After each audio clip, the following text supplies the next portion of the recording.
कौसल्या सुप्रजा रामपूर्वा सन्ध्या प्रवर्तते उत्तिष्ठ नरशार्दूल कर्तव्यम् दैवमान्धिकम् कौसल्या सुप्रजा रामपूर्वा सन्ध्या प्रवर्तते उत्तिष्ठ नरशार्दूल कर्तव्यम् दैवमान्धिकम् उत्तिष्ठोत्तिष्ठ गोविन्द उत्तिष्ठ गरुडध्वज उत्तिष्ठ कमलाकान्त त्रैलोक्यम् मङ्गलम् कुरु उत्तिष्ठोत्तिष्ठ गोविन्द उत्तिष्ठ गरुडध्वज उत्तिष्ठ कमलाकान्त त्रैलोक्यम् मङ्गलम् कुरु मातः समस्त जगताम् मधुकैटभारेः वक्षो विहारिणि मनोहर दिव्यमूर्ते श्रीस्वामिनि श्रुत जनप्रियदानशीले श्रीवेङ्कटेश दयिते तव सुप्रभातम् मातः समस्त जगताम् मधुकैटभारेः वक्षो विहारिणि मनोहर दिव्यमूर्ते श्रीस्वामिनि श्रुत जनप्रियदानशीले श्रीवेङ्कटेश दयिते तव सुप्रभातम् तव सुप्रभातमरविन्दलोचने भवतु प्रसन्नमुखचन्द्रमण्डले विधिशङ्करेन्द्रवनिताभिरर्चिते वृषशैलनाथ दयिते दयानिधे अत्र्यादिसप्तऋषयः समुपास्य सन्ध्याम् आकाशसिन्धुकमलानि मनोहराणि आदाय पादयुगमर्चयितुम् प्रपन्नाः शेषाद्रिशेखर विभो तव सुप्रभातम् पञ्चाननाब्ज भव षण्मुखवासवाद्याः त्रैविक्रमादिचरितम् विबुधास्तु वन्ति भाषापतिः पठति वासरशुद्धिमारात् शेषाद्रिशेखर विभो तव सुप्रभातम् ईषत्प्रफुल्ल सरसीरुहनारिकेल पूगद्रुमादिषु मनोहर पालिकानाम् आवाति मन्दमनिलः सह दिव्यगन्धैः शेषाद्रिशेखर विभो तव सुप्रभातम् उन्मील्य नेत्रयुगमुत्तम पञ्जरस्थाः पात्रावशिष्ट कदलीफलपायसानि भुक्त्वा सलीलमथ केलिशुकाः पठन्ति शेषाद्रिशेखर विभो तव सुप्रभातम् तन्त्री प्रकर्ष मधुरस्वनया विपञ्च गायत्यनन्दचरितम् तव नारदोऽपि भाषा समग्रमसहृत्करचार रम्यम् शेषाद्रिशेखर विभो तव सुप्रभातम् भृङ्गावळी च मकरन्दरसानुविद्ध झङ्कारगीतनिनदैः सह सेवनाय वीर्यात्युपान्त सरसी कमलोदरेभ्यः शेषाद्रिशेखर विभो तव सुप्रभातम् योषा गणेन वरदध्नि विमथ्यमाने घोषालयेषु दधिमन्थन तीव्र घोषाः रोषात् कलिम् विदधते ककुभश्च कुम्भाः शेषाद्रिशेखर विभो तव सुप्रभातम् पद्मेश मित्र शतपत्र गतालिवर्गाः हर्तुम् श्रियम् कुवलयस्य निजाङ्गलक्ष्म्या भेरी निनादमिव बिभ्रति तीव्रनादम् शेषाद्रिशेखर विभो तव सुप्रभातम् श्रीमन्नभीष्टवरदाखिल लोकबन्धो श्री श्रीनिवास जगदेक दयैक सिन्धो श्रीदेवतागृह भुजान्तर दिव्यमूर्ते श्रीवेङ्कटाचलपते तव सुप्रभातम् श्रीमन्नभीष्टवरदाखिल लोकबन्धो श्री श्रीनिवास जगदेक दयैक सिन्धो श्रीदेवतागृह भुजान्तर दिव्यमूर्ते श्रीवेङ्कटाचलपते तव सुप्रभातम् श्रीस्वामि पुष्करिणिकाप्लव निर्मलाङ्गाः श्रेयोर्धिनो हर विरिञ्च सनन्दनाद्याः द्वारे वसन्ति वरवेत्र हतोत्तमाङ्गाः श्रीवेङ्कटाचलपते तव सुप्रभातम् श्रीशेषशैल गरुडाचल वेङ्कटाद्रिनारायणाद्रिवृषभाद्रिवृषाद्रिमुख्याम् आख्याम् त्वदीय वसतेरनिशम् वदन्ति श्रीवेङ्कटाचलपते तव सुप्रभातम् सेवा परा शिव सुरेश कृशानुधर्म रक्षोऽम्बुनाथ पवमान धनाधिनाथाः बद्धाञ्जलि प्रविलसन् निज शीर्षदेशाः श्रीवेङ्कटाचलपते तव सुप्रभातम् घाटीषु देवि खगराज मृगाधिराज नागाधिराज गजराज हयाधिराजाः स्वस्वाधिकार महिमाधिकमर्थयन्ते श्रीवेङ्कटाचलपते तव सुप्रभातम् सूर्येन्दुभौम बुधवाक्परिकाव्य सौरि स्वर्भानुकेतुरिविशत्परिषत्प्रधानाः त्वद्दासदास चरमावधिदासदासाः श्रीवेङ्कटाचलपते तव सुप्रभातम् त्वत्पादधूलिभरितस्फुरितोत्तमाङ्गाः स्वर्गापवर्गनिरपेक्ष निजान्तरङ्गाः कल्पागमाकलनयाकुलताम् लभन्ते श्रीवेङ्कटाचलपते तव सुप्रभातम् त्वद्गोपुराग्रशिखराणि निरीक्षमाणाः स्वर्गापवर्गपदवीम् परमाम् श्रयन्तः मर्त्या मनुष्य भुवने मतिमाश्रयन्ते श्रीवेङ्कटाचलपते तव सुप्रभातम् श्रीभूमिनायक दयादिगुणामृताब्धे देवाधिदेव जगदेक शरण्यमूर्ते श्रीमन्ननन्त गरुडाधिभिरर्चिताङ्घ्रे श्रीवेङ्कटाचलपते तव सुप्रभातम् श्रीपद्मनाभ पुरुषोत्तम वासुदेव वैकुण्ठ माधव जनार्दन चक्रपाणे श्रीवत्स चिह्न शरणागत पारिजात श्रीवेङ्कटाचलपते तव सुप्रभातम् कन्दर्पदर्पहर सुन्दर दिव्यमूर्ते कान्ताकुजाम्बुरुह कुड्मललोल दृष्टे कल्याण निर्मल गुणाकर दिव्यकीर्ते श्रीवेङ्कटाचलपते तव सुप्रभातम् मीनाकृते कमठकोल नृसिंहवर्णिम् स्वामीन् परश्वत तपोधन रामचन्द्र शेषांश रामयदुनन्दन कल्किरूप श्रीवेङ्कटाचलपते तव सुप्रभातम् लीलालवङ्ग घनसार सुगन्धि तीर्थम् दिव्यम् वियत्सरिति हेम घटेषु पूर्णम् धृत्वाद्य वैदिक शिखामणयः प्रहृष्टाः तिष्ठन्ति वेङ्कटपते तव सुप्रभातम् भास्वानुदेति विगचानि सरोरुहाणि सम्पूरयन्ति निनदैकगुभो विहङ्गाः श्रीवैष्णवास्ततमर्थितमङ्गलास्ते धामाश्रयन्ति तव वेङ्कट सुप्रभातम् ब्रह्मादयः सुरवराः समहर्षयस्ते सन्तः सनन्दन मुखास्तव योगिवर्याः धामान्तिके तव हि मङ्गलवस्तु हस्ताः श्रीवेङ्कटाचलपते तव सुप्रभातम्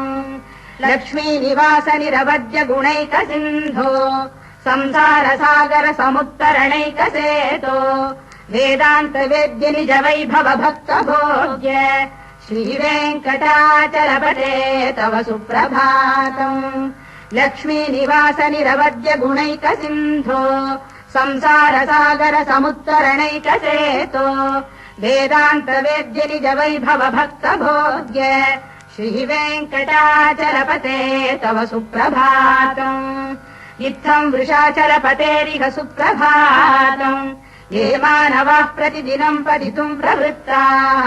तेषाम् प्रभात समये स्मृतिरङ्गभाजाम् प्रज्ञाम् परार्थ सुलभाम् परमाम् प्रसूते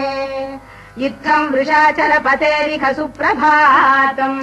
ये मानवाः प्रतिदिनम् पठितुम् प्रवृत्ताः तेषाम् प्रभात समये स्मृतिरङ्गभाजाम् प्रज्ञाम् परार्थ सुलभाम् परमाम् प्रसूते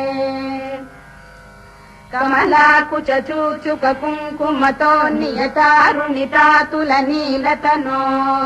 कमलायतलोचन लोकपते विजयी भव वेङ्कटशैलपते कमलाकुच चूचुक कुङ्कुमतो नियतारुणितातुलनीलतनो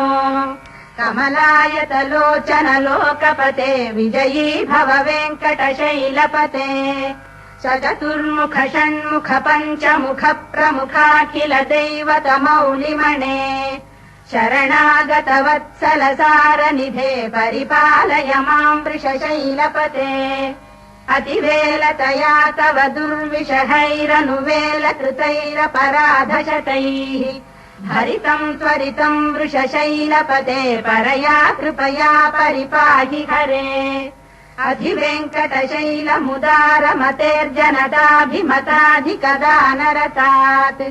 परदेवतया गदितान्निगमै कमलादयितान्न परम् कलये कलवेणुरवावश गोपवधू शरकोटिवृता स्मरकोटिसमात् रतिवल्लविकाभिमतात् सुखदात् वसुदेवसुतान्न परम् कलये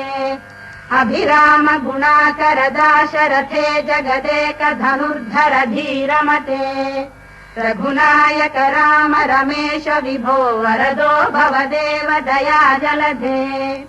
अवनीतनया कमनीयकरम् रजनीकर चारुमुखाम्बुरुहम् रजनीचर राजतमो मिहिरम् महनीयमहम् रघुराममये सुमुखम् सुहृदम् सुलभम् सुखदम् स्वनुजम् च सुखाय ममोघशरम् अपहाय रघुद्वहमन्यमहम् न कथञ्चन कञ्चन जातु भजे विना वेङ्कटेशम् न नाथो न नाथ सदा वेङ्कटेशम् स्मरामि स्मरामि हरे वेङ्कटेश प्रसीद प्रसीद प्रियम् वेङ्कटेश प्रयच्छ प्रयच्छ विना वेङ्कटेशम् न नाथो न नाथः सदा वेङ्कटेशम् स्मरामि स्मरामि हरे वेङ्कटेश प्रसीद प्रसीद प्रियम् वेङ्कटेश प्रयच्छ प्रयच्छ अहम् दूरतस्ते पदाम्भोजयुग्म प्रणामेच्छयागत्य सेवाम् करोमि सकृत्सेवया नित्यसेवा फलम् त्वम् प्रयच्छ प्रयच्छ प्रभो वेङ्कटेश अज्ञानिना मया दोषानशेषान् विहितान् हरे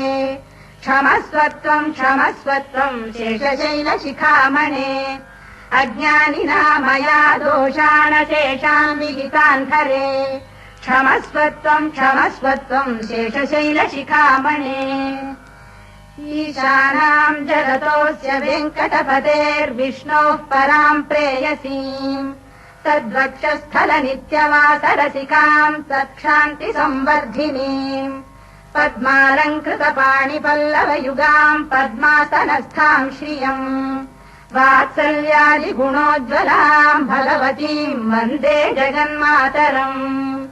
ईशानाम् जगतोऽस्य वेङ्कटपतेर्विष्णोः पराम् प्रेयसीम् तद्वक्षस्थलनित्यवासरसिकाम् तत्क्षान्तिसंवर्धिनीम् पद्मालङ्कृतपाणिपल्लवयुगाम् पद्मासनस्थाम् श्रियम् वात्सल्यादिगुणोज्ज्वलाम् भगवतीम् वन्दे जगन्मातरम् श्रीमन्कृपाजलनिधे कृत सर्वलोक सर्वज्ञ शक्तनतवत्सल सर्वशेषिन् स्वामिन् सुशील सुलभाश्रुत पारिजात श्रीवेङ्कटेश चरणौ शरणम् प्रपद्ये श्रीमन्कृपाजलनिधे कृत सर्वलोक सर्वज्ञ शक्तनतवत्सल सर्वशेषिन् स्वामिन् सुशील सुलभाश्रुत पारिजात श्रीवेङ्कटेश चरणौ शरणम् प्रपद्ये आनूपुरार्पित सुजात सुगन्धि पुष्प सौरभ्य सौरभकरौ समसन्निवेशौ सौम्यौ सदानुभवनेऽपि नवानुभाव्यौ श्रीवेङ्कटेश चरणौ शरणम् प्रपद्ये सद्यो विकासि समुदित्व रसान्द्र राग सौरभ्य निर्भर सरोरुपसाम्य वार्ताम् सम्यक्षु साहसपदेषु विलेखयन्तौ श्रीवेङ्कटेश चरणौ शरणम् प्रपद्ये रेखामयध्वज सुधाकलशातपद्रवज्राम्बुशाम्बुरुहकल्पक शङ्खचक्रैः भव्यैरलङ्कृततलौ परतत्त्वचिह्नैः श्रीवेङ्कटेश चरणौ शरणम् प्रपद्ये ताम्रोदरद्युतिपराजित पद्मरागौ बाह्यैर्महोभिरभिभूत महेन्द्रनीलौ उद्यन्नखांशुभिरुदस्त शशाङ्कभासौ श्रीवेङ्कटेश चरणौ शरणम् प्रपद्ये सप्रेम भीति कमलाकर पल्लवाभ्याम् संवाहनेऽपि तव दिक्क्रममादधानौ कान्ताववाङ्मनसगोचरसौ कुमार्यौ श्रीवेङ्कटेश चरणौ शरणम् प्रपद्ये लक्ष्मीमहीतदनुरूप निजानुभाव नीलादिदिव्यमलिशीकर पल्लवानाम् आरुण्य संक्रमणतः किल सान्द्ररागौ श्रीवेङ्कटेश चरणौ शरणम् प्रपद्ये ज्ञानमद्भिः शिवादि किरीटकोटि प्रत्युक्तदीप्त नवरत्नमः प्ररोहैः नीराजनाविधिमुदारमुपादधानौ श्रीवेङ्कटेश चरणौ शरणम् प्रपद्ये विष्णौ पदे परम इत्युदित प्रशंसौ यौ मध्व उत्स इति भोग्यतयाप्युपातौ भूयस्ततेति तव पाणितल प्रतिष्ठौ श्रीवेङ्कटेश चरणौ शरणम् प्रपद्ये पार्थाय तत्सदृशसारथिना त्वयैव यौ दर्शितौ स्वचरणौ शरणम् व्रजेति भूयोऽपि मह्यमिहतौ करदर्शितौ ते श्रीवेङ्कटेश चरणौ शरणम् प्रपद्ये मन्मूर्धिकार्यफणे विकटाटवीषु श्रीवेङ्कटाद्रिशिखरे शिरसि श्रुतीनाम् चित्तेऽप्यनन्यमनसाम् सममाहितौ ते श्रीवेङ्कटेश चरणौ शरणम् प्रपद्ये अम्लानधृष्यतवनीतलकीर्णपुष्पौ श्रीवेङ्कटाद्रिशिखराभरणायमानौ आनन्दिताखिल मनोनयनौ तवैतौ श्रीवेङ्कटेश चरणौ शरणम् प्रपद्ये राय प्रपन्न जनता प्रथमावगाह्यौ मातुस्तनाविव शिशोरमृतायमानौ प्राप्तौ परस्पर तुलामतुलान्तरौ ते श्रीवेङ्कटेश चरणौ शरणम् प्रपद्ये सत्त्वोत्तरैः सतत सेव्य पदाम्बुजेन संसारतारकदयार्द्रदृगञ्चलेन सौम्योपयन्तु मुनिना मम दर्शितौ ते श्रीवेङ्कटेश चरणौ शरणम् प्रपद्ये सत्त्वोत्तरैः सतत सेव्य पदाम्बुजेन संसारतारकदयार्द्रदृगञ्चलेन सौम्योपयन्तु मुनिना मम दर्शितौ ते श्रीवेङ्कटेश चरणौ शरणम् प्रपद्ये श्रीशश्रिया घटिकया त्वदुपाय भावे प्राप्ये त्वयि स्वयमुपेय दया स्फुरन्त्या नित्याश्रिताय निरवद्य गुणाय तुभ्यम् शान्तिम् करो वृषगिरीश न जातु मह्यम् श्रीशश्रिया घटिकया त्वदुपाय भावे प्राप्ये त्वयि स्वयमुपेय दया स्फुरन्त्या नित्याश्रिताय निरवद्य गुणाय तुभ्यम् स्याम् किम् करो वृषगिरीश न जातु मह्यम् श्रियकान्ताय कल्याणनिधये निधयेऽर्थिनाम् श्रीवेङ्कटनिवासाय श्रीनिवासाय मङ्गलम् श्रियकान्ताय कल्याणनिधये निधयेऽर्थिनाम् श्रीवेङ्कटनिवासाय श्रीनिवासाय मङ्गलम् लक्ष्मी सविभ्रमालोकसुभ्रू विभ्रम चक्षुषे सर्वलोकानाम् वेङ्कटेशाय मङ्गलम् श्रीवेङ्कटाद्रिशृङ्गाग्रमङ्गलाभरणाङ्गये मङ्गलानाम् निवासाय श्रीनिवासाय मङ्गलम् सर्वावयव सौन्दर्य सम्पदा सर्वचेतसाम् सदा सम्मोहनायास्तु वेङ्कटेशाय मङ्गलम् नित्याय निरवध्याय सत्यानन्दचिदात्मने सर्वान्तरात्मने श्रीमद्वेङ्कटेशाय मङ्गलम् स्वदः सर्वविदे सर्वशक्तये सर्वशेषिणे सुलभाय सुशीलाय वेङ्कटेशाय मङ्गलम् परस्मै ब्रह्मणे पूर्णकामाय परमात्मने प्रयुञ्जे परतत्त्वाय वेङ्कटेशाय मङ्गलम् आकालतत्त्वमशान्तमात्मनामनुपश्यताम् अतृप्त्यमृतरूपाय वेङ्कटेशाय मङ्गलम् प्रायस्वचरणौ पुंसाम् शरण्यत्वेन पाणिना कृपयाधिशते श्रीमद्वेङ्कटेशाय मङ्गलम् दयामृततरङ्गिन्यास्तरङ्गैरिव शीतलैः अभाङ्गैः सिञ्चते विश्वम् वेङ्कटेशाय मङ्गलम् श्रद्भूषाम्बरहेतीनाम् सुषमावसमूर्तये सर्वार्तिशमनायास्तु वेङ्कटेशाय मङ्गलम् श्रीवैकुण्ठविरक्ताय स्वामि पुष्करिणीतटे रमया रममाणाय वेङ्कटेशाय मङ्गलम् श्रीवैकुण्ठविरक्ताय स्वामि पुष्करिणीतटे रमया रममाणाय वेङ्कटेशाय मङ्गलम् श्रीमत्सुन्दरजामातृमुनिमानसवासिने सर्वलोकनिवासाय श्रीनिवासाय मङ्गलम् मङ्गलाशासनपरैर्मदाचार्य पुरोगमैः सर्वैश्च पूर्वैराचार्यैः सत्कृतायास्तु मङ्गलम्।